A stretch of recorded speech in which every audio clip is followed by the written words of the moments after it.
wabarakatuh. Ketemu lagi dengan saya Nur Laila YK. Kali ini kita akan membahas terkait dengan metode penelitian. Nah, teman-teman yang sudah ada di semester akhir pasti mengambil mata kuliah ini, karena mata kuliah ini menjadi kunci kalian dalam mengambil tugas akhir.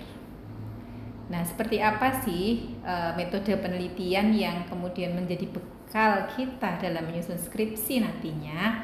Kita akan ikuti beberapa video yang akan tayang pada beberapa sesi ke depan. Nah, sekarang pada sesi pertama ini kita akan belajar tentang pengertian metode penelitian. Apa sih yang dimaksud dengan metode penelitian? Ya, teman-teman pasti akan melihat bahwa metode itu kok sepertinya susah banget sih, gitu ya. Ada sesuatu yang akhirnya membuat kita berkerut-kerut keningnya kalau mendengar kata-kata penelitian.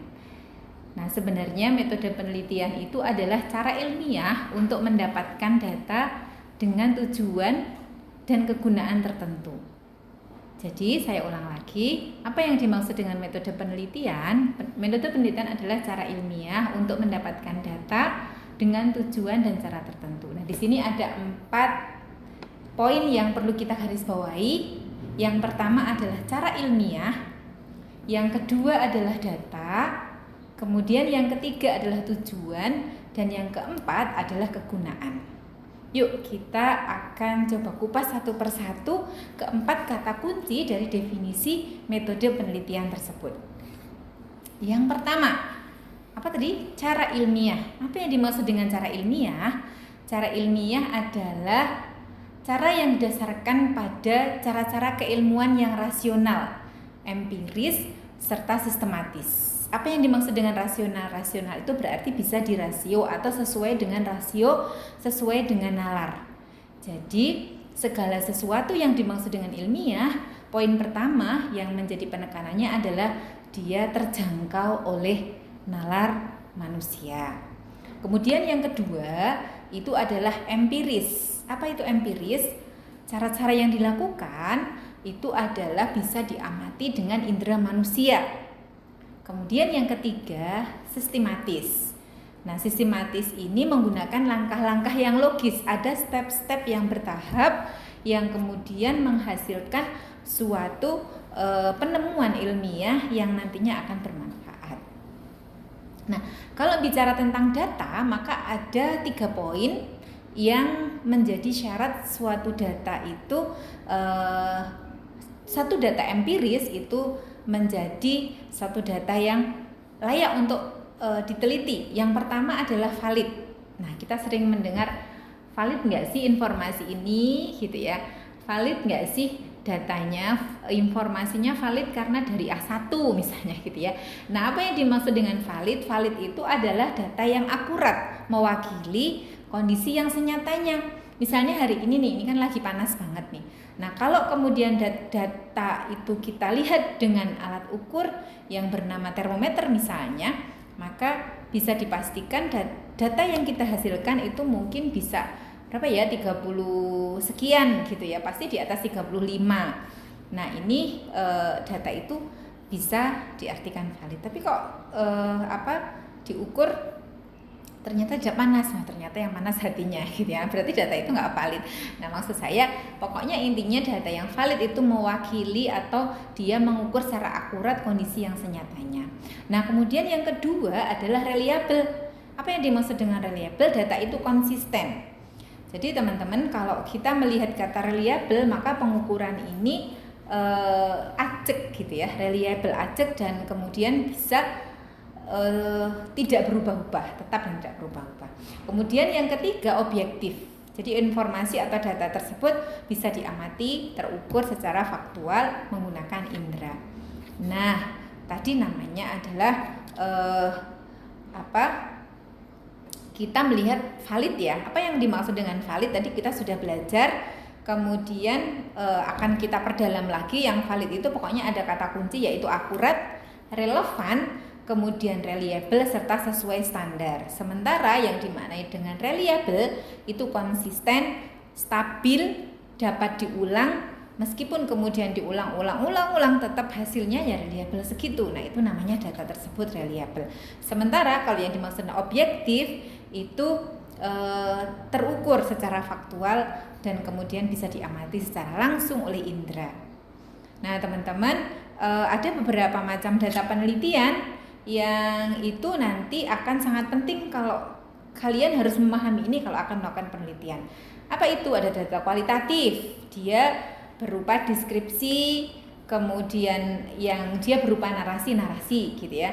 Nah, kemudian ada data kuantitatif yang bisa berupa angka, kemudian seperti tinggi badan, jumlah, dan lain-lain.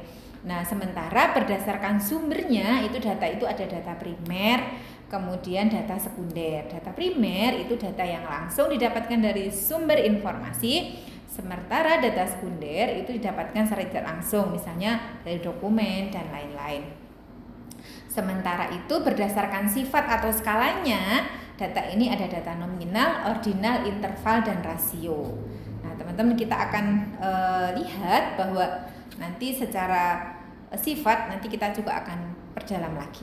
Kemudian berdasarkan sifatnya tadi sudah sampaikan ada data kualitatif dan data kuantitatif.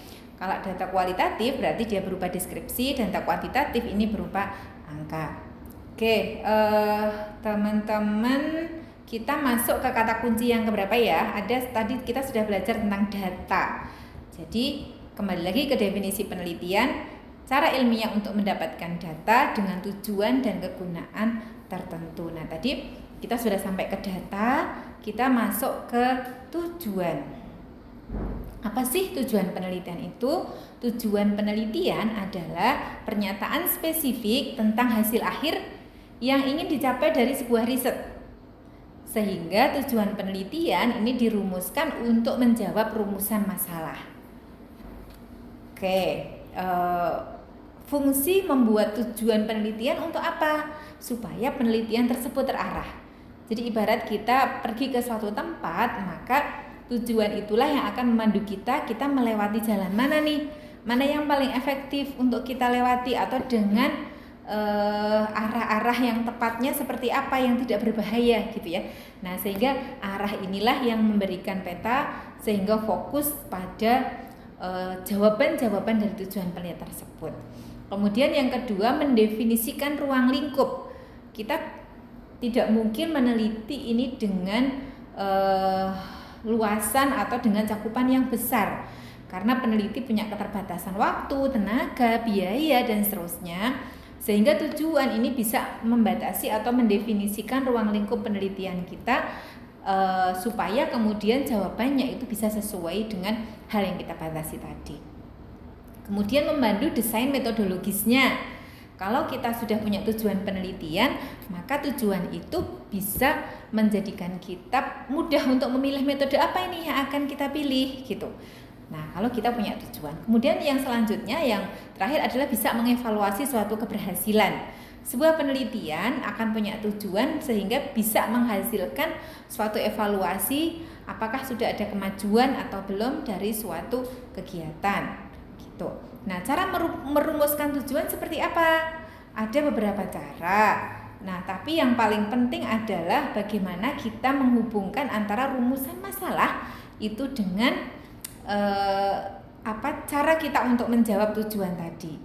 Nah, sebelum ke arah sana, kita akan melihat tujuan penelitian itu ada apa saja sih. Yang pertama, untuk eksplorasi, yaitu untuk melakukan penemuan atau untuk mendapatkan informasi-informasi baru yang kemudian akan sangat bermanfaat karena informasi itu belum pernah diketahui sebelumnya.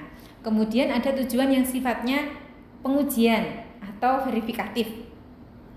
Misalnya mengevaluasi, menganalisis, menguji kebenarannya, menguji teori, dan seterusnya. Kemudian yang selanjutnya adalah tujuan pengembangan. Nah, teman-teman, di sini salah satu referensi saya itu adalah bukunya Prof. Sugiono ya, terkait dengan metode penelitian dan pengembangan. Ini cukup penting juga untuk pegangan kalian, terutama yang ada di konteksnya adalah untuk research and development, khususnya pada penelitian sosial. Nah, untuk pengembangan ini tujuannya adalah untuk terus-menerus mereach up suatu kondisi, misalnya terkait dengan capaian pendidikan, peningkatan hasil pendidikan, misalnya kemudian tentang penyuluhan, bagaimana pemberdayaan itu bisa kita terus tingkatkan sampai kemudian bisa memandirikan, memberdayakan masyarakat. Nah, kemudian yang mungkin bisa saya contohkan, misalnya tujuan penelitian adalah untuk mengetahui bentuk-bentuk partisipasi apa sih yang dilakukan oleh masyarakat dalam konteks pembangunan pertanian misalnya. Nah, berarti rumusan masalahnya kira-kira apa? Nah, bagaimana bentuk partisipasi atau partisipasi masyarakat dalam pembangunan pertanian? Maka tujuan itu nanti akan terjawab dengan baik karena memang penelitian itu bisa menjawab tujuan tersebut. Nah, teman-teman, terakhir, penelitian itu harus mengandung manfaat, begitu ya. Nah, manfaatnya secara singkat itu ada dua. Manfaat teoritis, karena yang kita tahu penelitian itu terus-menerus akan berkembang seiring dengan pengembangan ilmu pengetahuan. Artinya ilmu itu akan berkembang kalau ada penelitian. Jadi sangat penting sekali kita melakukan proses riset supaya bisa terus menyempurnakan suatu keilmuan. Kemudian manfaat praktisnya apa? Bisa memberikan solusi terhadap masalah di lapangan. Misalnya kalau kita mengkaji tentang bagaimana implementasi teknologi tertentu atau implementasi teknologi informasi dalam konteks komunikasi pertanian di daerah pedalaman misalnya, maka kita ingin memberikan solusi terkait dengan problem komunikasi pada masyarakat petani atau konteksnya adalah penyuluh. Jadi ada manfaat praktis yang bisa kita dapatkan. Nah, sehingga suatu penelitian itu akan bisa kita reach up, kita lakukan. Nah, sehingga kesimpulannya metodologi penelitian itu ada 4 poin. Ya, apa tadi? Yang pertama adalah data, yang pertama adalah cara ilmiah, yang kedua adalah data, yang ketiga adalah tujuan, dan yang keempat ada kegunaannya. Nah, itulah yang dimaksud dengan metode penelitian. Terima kasih. Assalamualaikum warahmatullahi wabarakatuh.